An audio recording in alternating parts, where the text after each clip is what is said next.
Selamat pagi Tuhan, jiwaku bersorak, kebaikan-Mu nyata, hatiku pun tegak.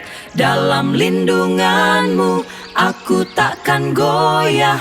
Hari yang ceria, penuh berkat melimpah, karunia-Mu nyata. Cinta-Mu tak terhingga.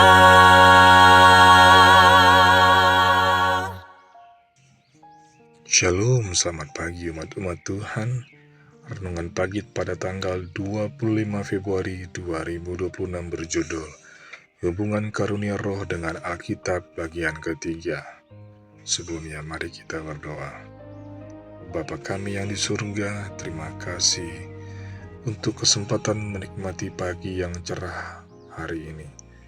Bukalah hati dan pikiran kami melalui Roh Kudus-Mu, agar kami dapat memahami akan firman-Mu dengan benar, serta memiliki hikmat untuk menguji segala sesuatu dan tetap berpegang pada kebenaran-Mu. Dalam nama Yesus kami berdoa dan mengucap syukur. Amin. Yang menjadi ayat renungan terdapat di dalam 1 Tesalonika 5 ayat 19-21. Janganlah padamkan roh, dan janganlah anggap rendah nubuat-nubuat. Ujilah segala sesuatu, dan peganglah yang baik. Betapa mudahnya meremehkan siapapun yang mengaku memiliki karunia bernubuat. Bagaimanapun kita memiliki Alkitab, memang banyak orang gila diragukan, telah mengaku diri memiliki karunia bernubuat seperti itu sepanjang sejarah. Mengingat fakta-fakta ini, wajar saja untuk meragukan jika bukan meremehkannya. Untungnya ada nasihat Alkitab tentang topik ini. Janganlah padamkan roh, dan janganlah anggap rendah nubuat-nubuat. Ujilah segala sesuatu dan peganglah yang baik. 1 Tesalonika 5 ayat 19-21. Meremehkan mereka yang mengaku memiliki karunia bernubuat bukanlah sikap orang Kristen Perjanjian Baru. Sebaliknya, kitab suci mengharuskan mereka untuk menguji orang-orang yang mengaku memiliki karunia tersebut. Untungnya, Alkitab tidak hanya memberitahu cara untuk mengujinya, tetapi juga memberikan kepada kita beberapa cara dalam mengujinya.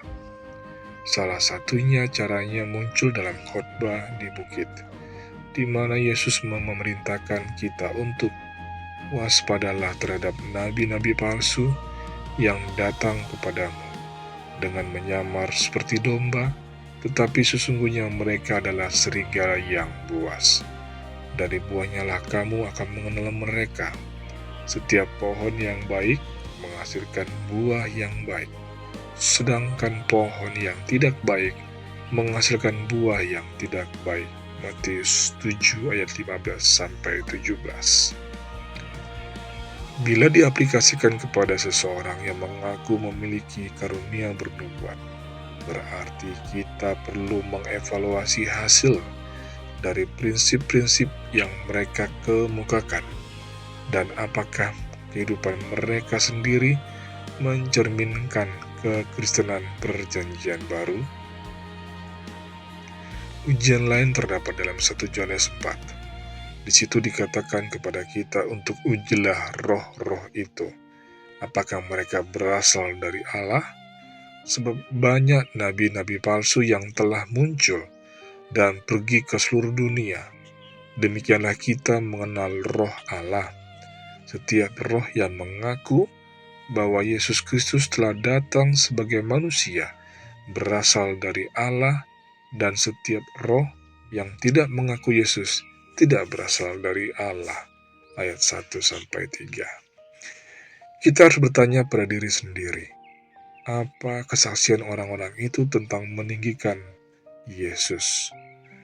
Yesaya 8 ayat 20 menyajikan ujian ketiga. Apakah ajaran orang itu sesuai dengan Alkitab? Itu semua merupakan kriteria penting Tetapi yang lebih penting adalah apakah jalan mereka menunjuk kepada diri mereka dan perkataan mereka sendiri, atau kepada Yesus dan Alkitab?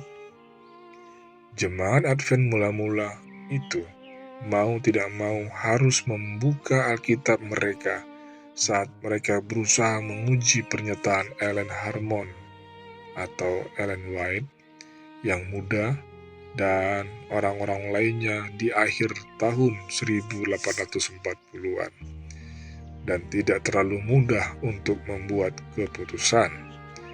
Memang tidak mudah, tetapi bukan itu intinya. Kita memiliki perintah Tuhan.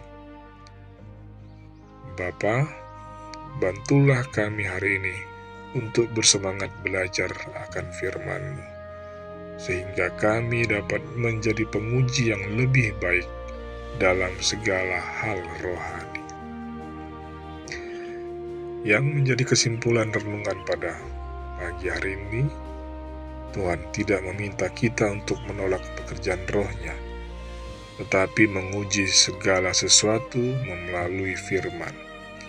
Orang percaya dipanggil untuk memiliki keseimbangan, tidak mudah percaya, namun juga tidak menutup hati terhadap tuntunan Roh Kudus. Firman Tuhan menjadi standar, dan Yesus menjadi pusat setiap kebenaran rohani. Demikianlah firman Tuhan pada pagi hari ini. Mari kita berdoa. Bapa yang di surga, terima kasih atas firman dan Roh Kudus-Mu yang menuntun hidup kami. Ajarkan kami untuk bijaksana, rendah hati, dan setia dalam menguji setiap ajaran. Kiranya hidup kami selalu berakar pada Alkitab dan semakin meninggikan Yesus dalam segala hal. Dalam nama Yesus kami berdoa dan bersyukur. Amin. Kiranya Tuhan yang penuh kuasa memberkati segala usaha pekerjaan dan belajar kita. Amin.